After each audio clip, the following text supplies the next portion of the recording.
Today's episode of Northern Lights is presented by North Star Law Group, a trusted partner for small businesses in Minnesota's legal cannabis industry. Whether you've already applied for a license or just getting started, attorney Jen Riza and her team can help you build a compliant business, identify and navigate risks, put together an application, and keep you informed about the ever-changing Minnesota cannabis landscape. Are you ready to add North Star to your team? Visit northstarlaw.com/cannabis and let North Star Law Group guide you through confidently opening your doors. Again, that's northstarlaw.com/cannabis.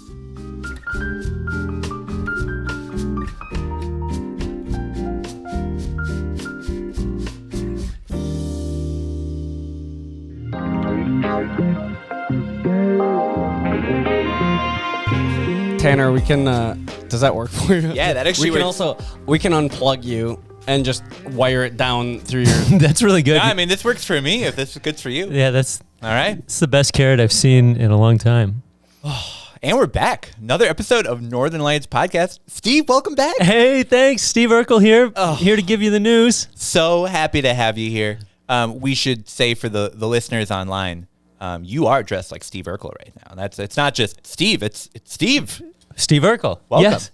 And I just pulled you out of the ground. It's true. It's true. We are rooted here in the Dabbler Depot. You might not care at all about Halloween. All right, I'll top making the puns. I'll top it. There's some real puns stemming out of the studio. Yeah. It's our Halloween episode this week. We have Elizabeth Sage on the podcast a little bit later. Great interview we just wrapped up. Yeah, you guys had a great conversation. It was so cool hearing about a little bit more about the Ganjier program, but also what consumers around the country are really looking for in terms of their cannabis. Yeah, I loved hearing her voice. I loved hearing her break down all the different ways that they, within the Ganjier program, judge cannabis as a flower and as a drug in a sense, like the effect, you know? Yeah, I don't want to spoil the interview, but I do want to try at some point taking a jar and setting it on the table and opening it and just sort of waiting. I like that approach of how strong is it? Well, only time will tell.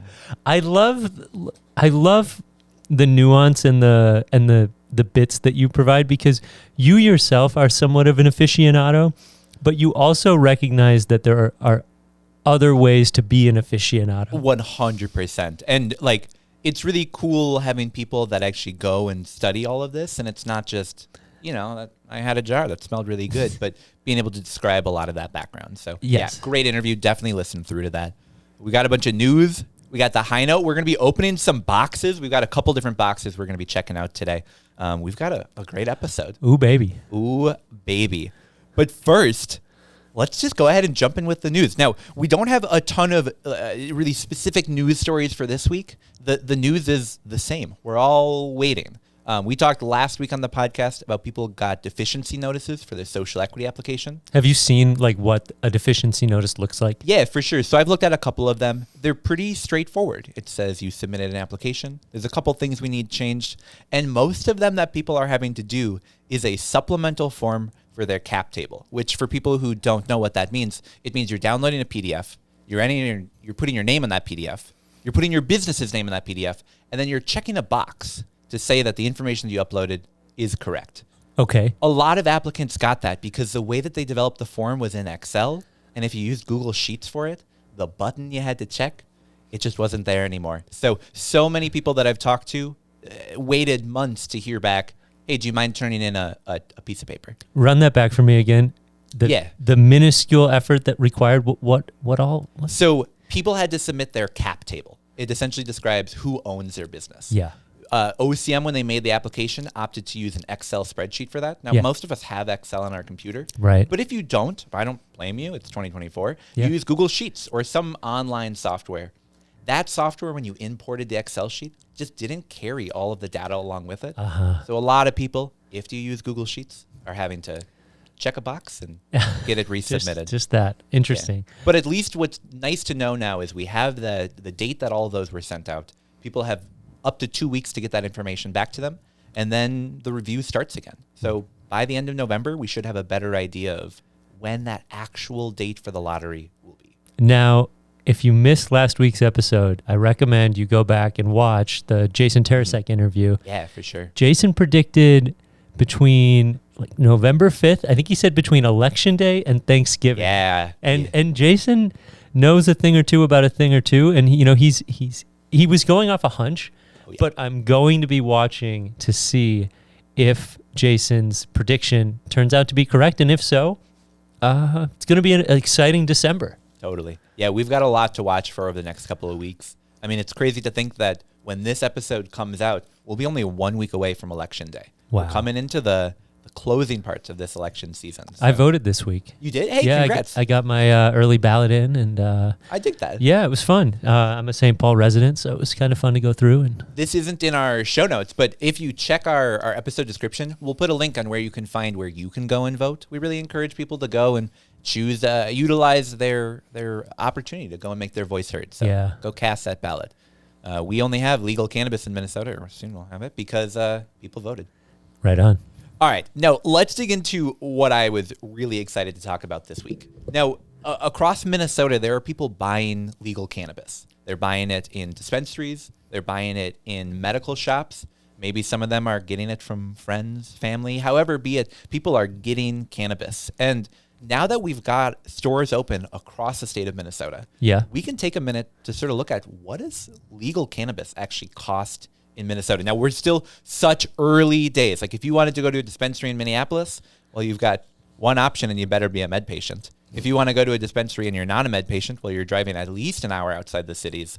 It's not a great time to be a cannabis consumer, but if you were, what are you spending? Right. And we talked about this like in August as we were getting ready to kind of come back online. We were like, where should we set our promotional packages at? And not to plug the promotion side of this business or this show, but it is a business, and our packages start at $3.80 an ounce. We may have to adjust this based on the conversation we're about to have. Absolutely. Yeah. So it's been fun watching over the past couple of months, seeing, what does cannabis cost? When some of these dispensaries first opened, the comments on Reddit were ablaze with, it's more expensive than I get it from my guy. Yeah. It's like, well, yeah, your guy didn't just open a new storefront. So excited to dig into what these prices look like. Now, we're going to start going through from the first that was opening in Minnesota, at least on the adult use side, and then sort of work our way from there.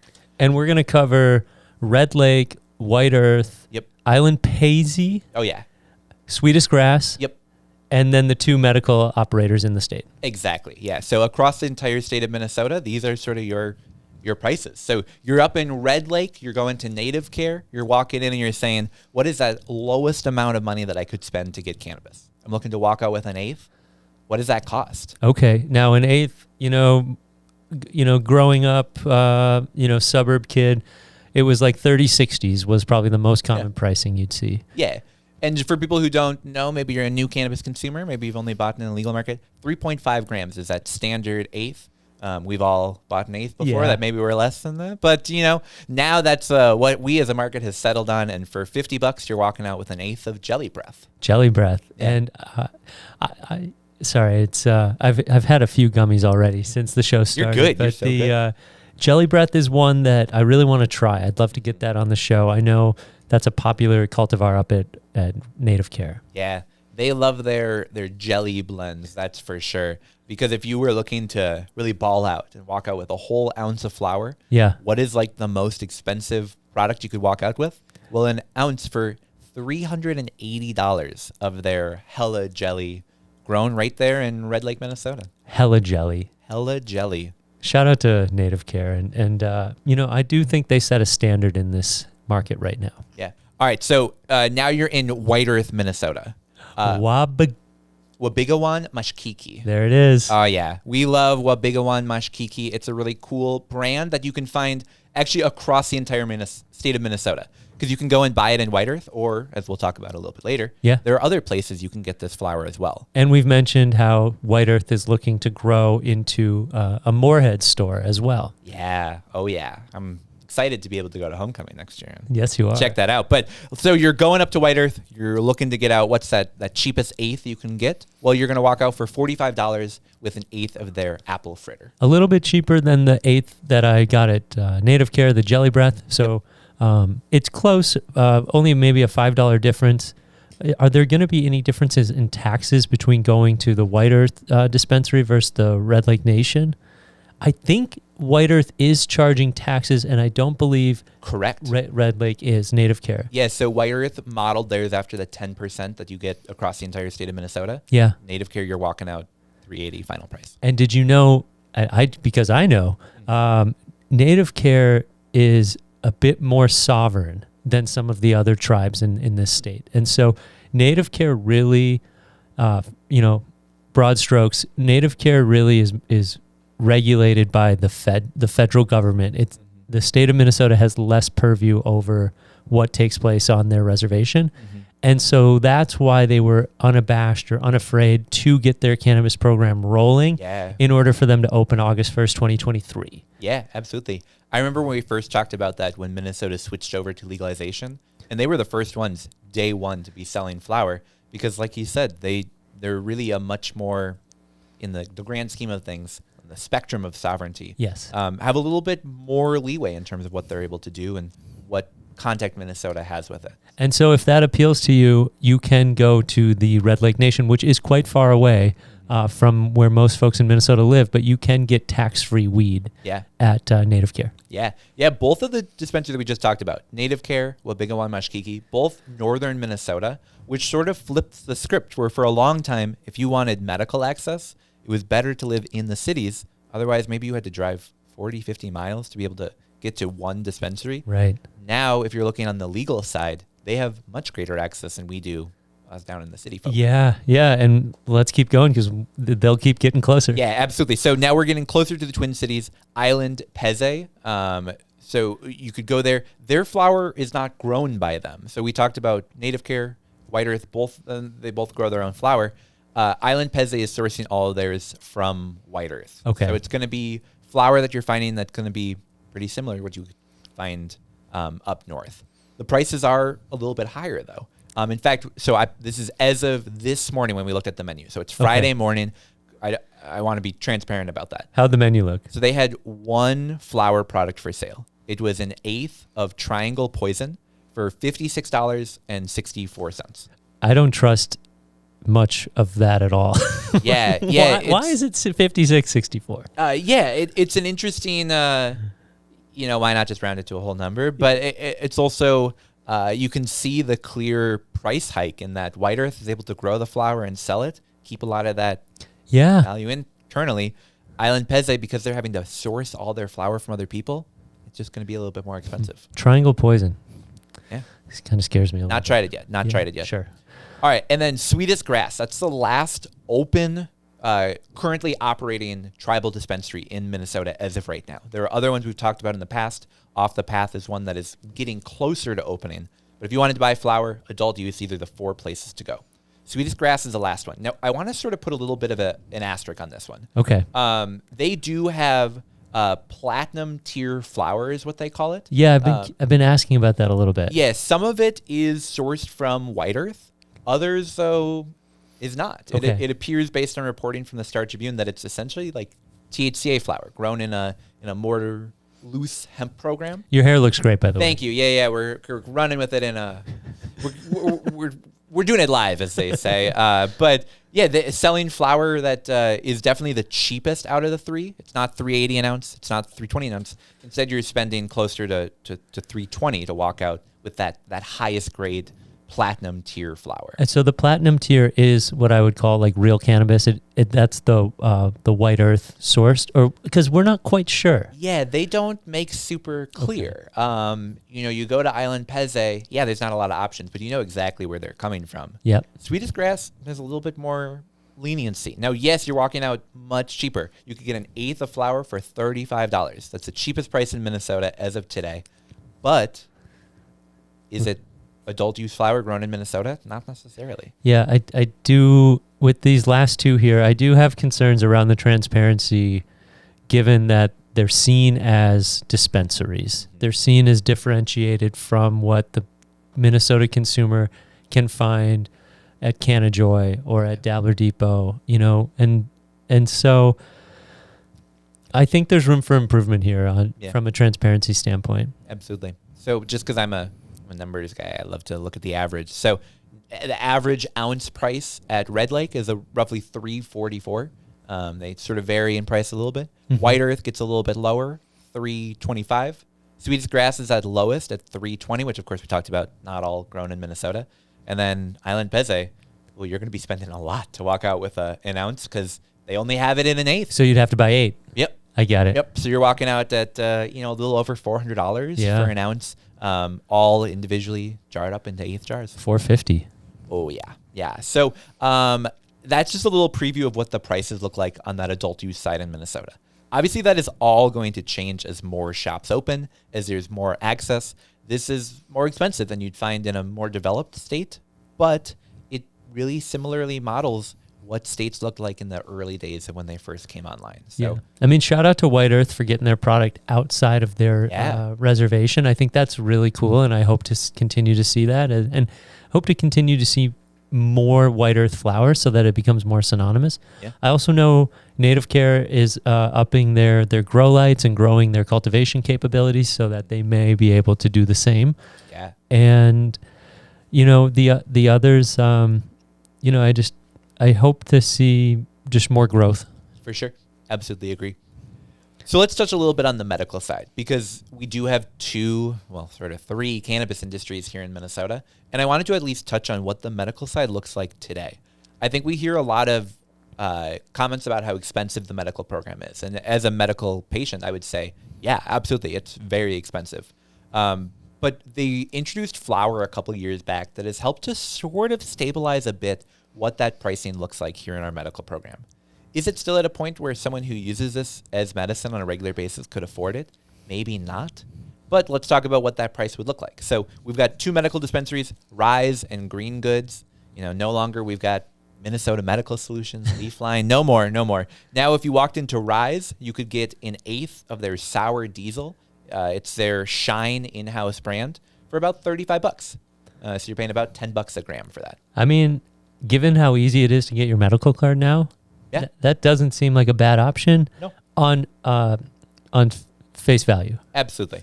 You could also walk out with an entire ounce. Now, this was the cheapest. There are more expensive ounces you could get. That gets you closer to like $220 per ounce if you wanted to get baklava is a cultivar they had. Okay. So already that medical price, about $100 cheaper than the cheapest available adult use. But of course, these medical companies have been open for a decade. They're selling to different consumers. They have different rules that they can grow under.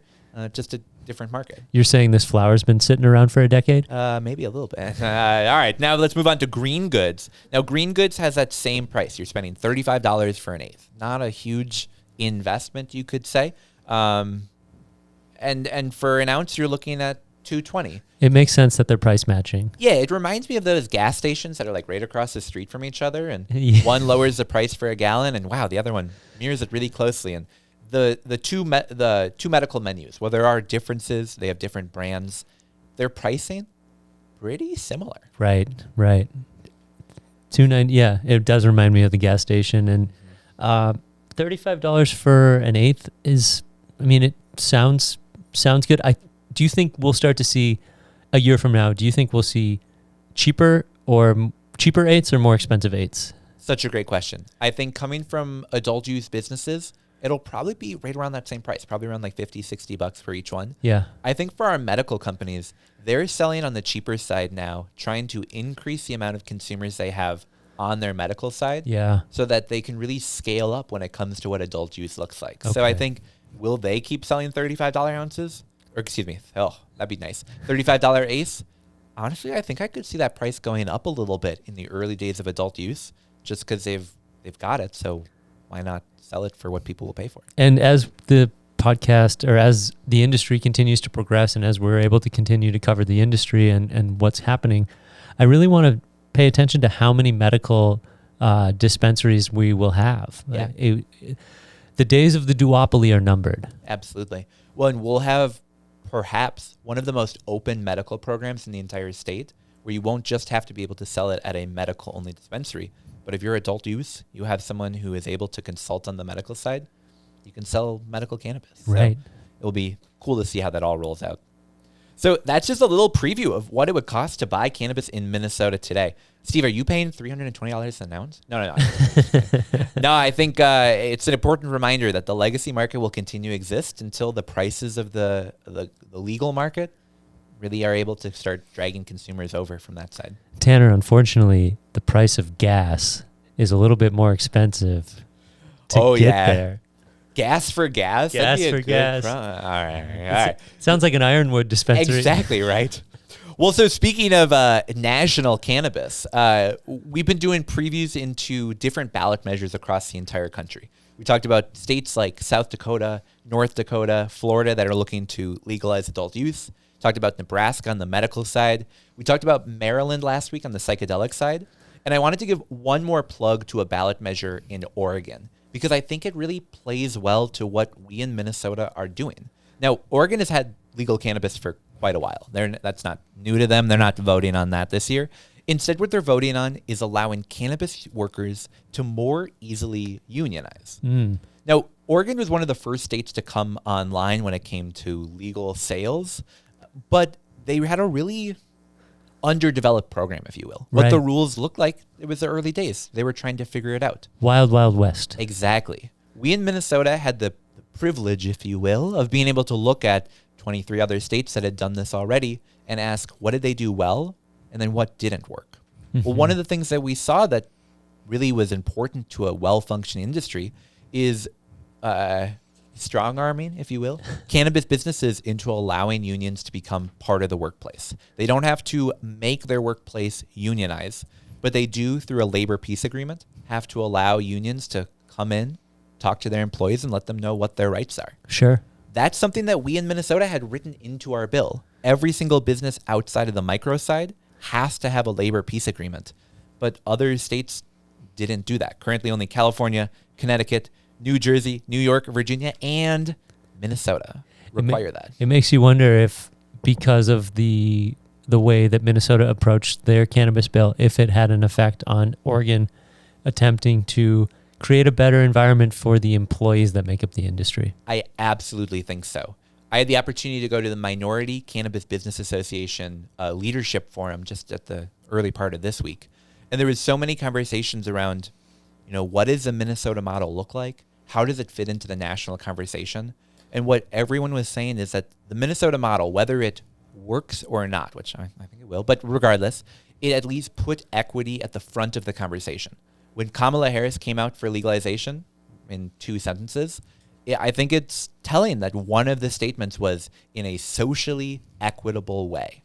And that's something that Colorado didn't have. Right. Oregon, Washington, they didn't have. Minnesota, however, we did. Sure. And so I hope that on the union side, we're also making advancements and allowing others in the industry to make advancements towards, even if a union isn't right for their workplace, at least having those discussions. Because I think often because of the influence that GTI has on our medical program here, and the lineage of bad things happening in Illinois with dispensaries and people dying on the job in a couple instances, I think it is super important.